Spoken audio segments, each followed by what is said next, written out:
Nine minutes before the hour. He is an international star of the British and Broadway theater, of movies and television.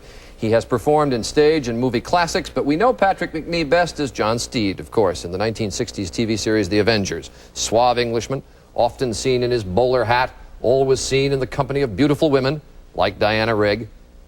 First one was Karl Blechner, a German financier, ran off with half an embezzled million. Ah, yes, I've got him. A very greedy face. Oh, there's an even greedier one. A French bank robber. He disappeared with a cool million. Now, there's a face full of avarice. Reminds me of an auntie of mine.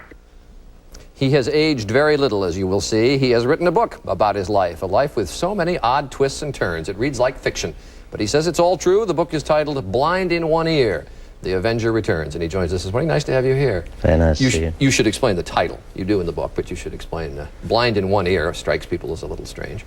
Well, I think it's this awful problem, and English people have it really worse than any others, of when somebody makes an obvious malapropism and says blind in one ear, it's obviously deaf in one ear. Normal people would say, you do mean deaf in one ear.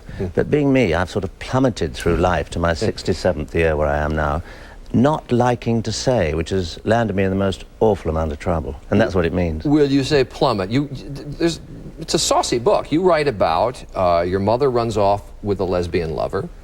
You have a long history that you write about, very frankly, of alcoholism. You talk about women chasing, very bluntly. You talk about trafficking in pornography as a student in English schools. Now, what did you leave out?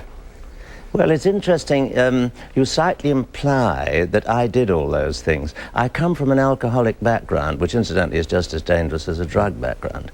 I wouldn't say that one imbibed to excess. I have not imbibed for many years. On the other hand, my dear little father, who was a very short man, Shrimp MacNee his name was, died early because of the input of gin.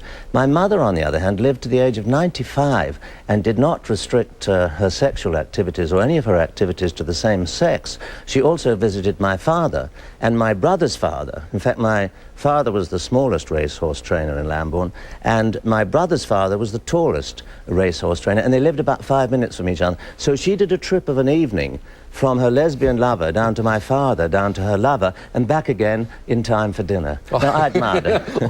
all in a day's work, is that Absolutely. Well, but as I read this, I kept thinking, my Lord, if he's telling all this, whatever punches did he pull? I don't suspect he pulled any in here.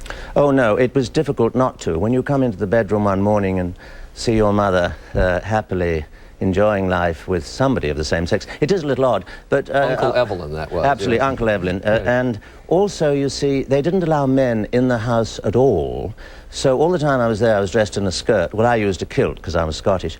Then, a very good thing that they did, so that the little boy wouldn't grow up too distorted, they send you away to a boarding school at the age of 5, which is the other side of the book, as you know, until the age of 17, which is good. You're cloistered 200 miles away from their activities, so you then grow up in another slightly dangerous area, and you're sort of flagellated into manhood when you're ready to lead your troops over the top into war. I think I'm obviously being slightly ironic. I had an enormously good time, but indeed I think that's the pattern of English education in the 20s and 30s. What I had forgotten, Diana Rigg was only with the series Avengers 2 years, because you and she are so closely associated with the series. And I love her dearly. It was a terrible irony, that, because she at that time, as you know, Woman's Lib was just coming in the mid-60s, and she, in a sort of comic strip way, personified that. On the other hand, she was treated in a male chauvinistic way completely. So she thought, to hell with this, I'm leaving. And, God bless her, she left, unfortunately, and ruined the whole show. Really?